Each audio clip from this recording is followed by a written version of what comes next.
Një shishe vere nga Rahoveci ishte bërë mollë sheri në një seancë të Këshillit të Sigurimit të Kombeve të Bashkuara në vitin 2016 dhe i gjitha kjo nisi si një gjest mikpritjeje nga Teuta Sahatçia, ish konsulja e Kosovës në New York.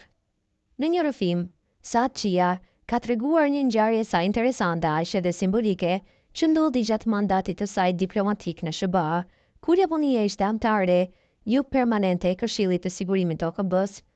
Ajo kujton një darkë me ambasadorin japonez të asaj kohe, Yoshifumi Okamura, ku si dhuratë i kishte ofruar një shishe vere nga Rahoveci, një dhuratë që më vonë do të merrte vëmendje ndërkombëtare.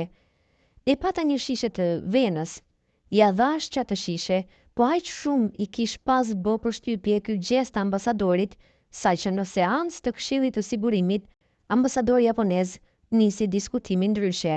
Tha, në nëntor të vitit 1999, kam qenë në Rahovec pas luftës, kur gjithçka ishte e djegur, por aty takova një njeri që më tha, kjo është toka e stërgjyshëve të mi, dhe ne do ta rindërtojmë, do ta mbjellim përsëri. Në atë moment, ambasadori japonez kishte nxjerrë nga çanta shishen e verës, dhuruar nga Sahatçia, duke lexuar etiketën dhe e përshkroi si një tregim suksesi i Kosovës, si një vend që nuk është më i djegur, por një vend i shpresës dhe i punës.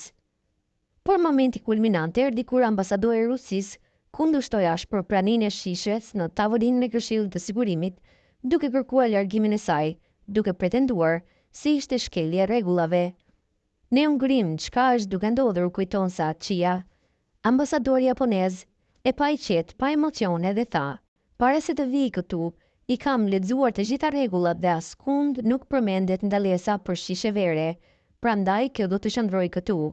Dhe ashtu ndodhi për herë të parë në historinë 75 vjeçare të Këshillit të Sigurimit, një shishe vere qëndroi në trezën e Kombeve të Bashkuara. Kjo ishte reklama më e mirë për Kosovën, thot Sahatçia. Ambasadori japonez në një ndejje lamtomire kishte ruajtur shishen dhe kishte thënë, kjo është shishja e verës më e njohur në botë. E nxitur nga kjo ngjarje, Sahatçia kishte organizuar më pas një Kosovo Wine Tasting në dhjetor të atij viti, ku kishte ftuar të gjithë ambasadorët dhe kishte promovuar verën e Rahovecit si simbol të një Kosove punëtore, prodhuese dhe me vizion për të ardhmen. E mendoj që kjo është një prej atyre highlightseve të kohës time në New York, përfundon ajo me krenari.